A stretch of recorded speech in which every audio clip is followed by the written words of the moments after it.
भारत सरकार ने कोविड-19 के मरीज़ों को ट्रैक करने के लिए एक ऐप लॉन्च किया है, वो है आरोग्य सेतु ऐप। और ऐसे ऐप और भी विभिन्न देशों में उनके सरकारों ने इस्तेमाल किया है और कर रहे हैं। अब ये जो ऐप है, ये एक बहुत ज़रूरी टूल है। इससे कोविड-19 के मरीज़ को पता लगाना और उस तक पहुंचना, और किसी भी व्यक्ति को उसके आसपास जो लोग हैं उनमें से कोई कोविड-19 के पेशेंट हैं कि नहीं, इसके बारे में जानकारी देना, ऐसे महत्वपूर्ण काम इस ऐप के ज़रिए किया जा सकता है।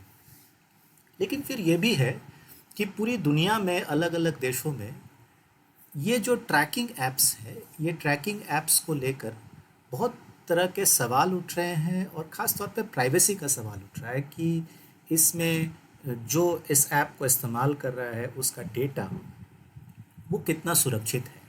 भारत में भी लोग ऐसे सवाल उठा रहे हैं। तो ऐसी परिस्थिति में बहुत सारे लोग अपनी राय दे रहे हैं। तो मैं भी एक कंप्यूटर साइंस का स्टूडेंट होने के नाते इस विषय में कुछ राय देना चाहता हूँ।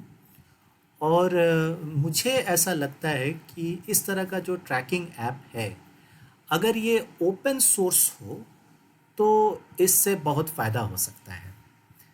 तो आरोग्य सेतु जैसा ऐप अगर ओपन सोर्स हो जाए तो उससे क्या-क्या फ़ायदा हो सकता है? मूल रूप से मुझे जो लगता है वो 3 फ़ायदे हैं।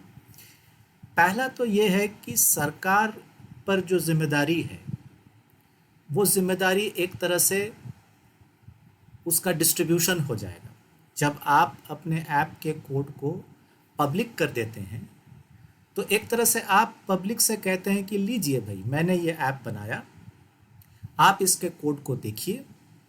अगर आपको लगता है कि इसमें कुछ गड़बड़ी है, तो आप अपना सुझाव दीजिए, और अगर हो सके तो उस कोड को ठीक भी कीजिए, और बेहतर एक अल्टरनेटिव आप हमें दीजिए ताकि उसका इस्तेमाल हम कर सकते हैं।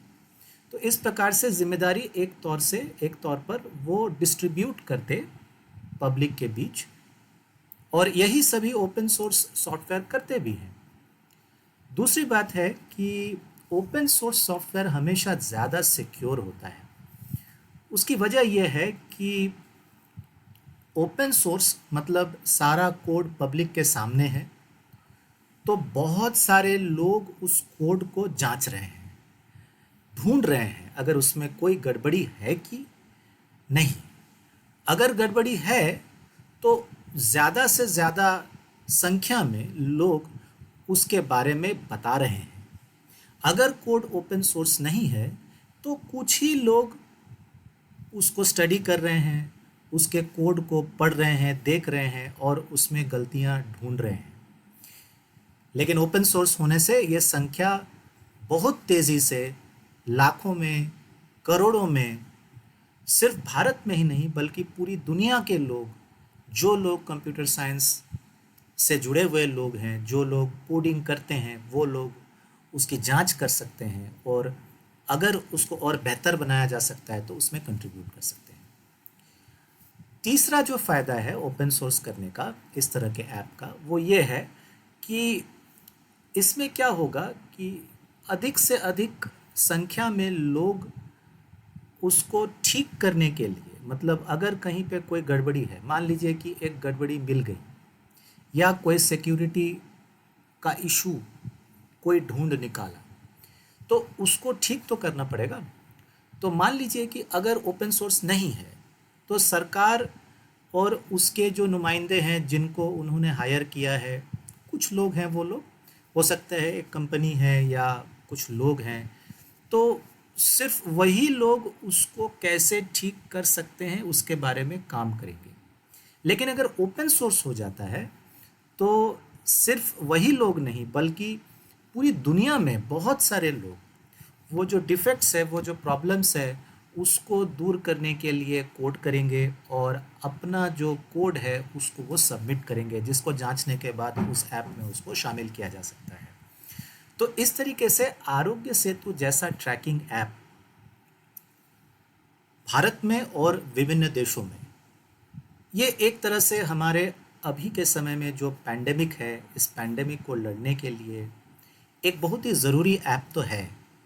पर इससे संबंधित जितने सारे सवाल हैं, उन सवालों का सामना करने के लिए मेरे समझ से ये बेहतर होता अगर आरोग्य सेतु जैसे ऐप को ओपन सोर्स कर दिया जाता। ये मेरी अपनी राय है। हो सकता है कि मैंने जो बातें यहाँ रखी है उससे बहुत सारे लोग सहमत नहीं होंगे, तो बहुत अच्छा, ऐसा हो सकता है। लेकिन फिर भी मैंने अपनी राय आप लोगों के सामने रखा। अगर आपको लगता है कि ये राय सही है तो वो आप कमेंट पे लिख सकते हैं, और अगर आपको लगता है कि नहीं मेरी राय सही नहीं है और किन कारणों से नहीं है, तो उसे भी आप कृपया कमेंट पे लिखिए, ताकि मैं अपनी राय को और बेहतर बना सकूं और ठीक कर सकूं, और जहां पे मेरे सोच में जो गलतियां हैं उसको मैं सुधार सकूं। बहुत बहुत धन्यवाद।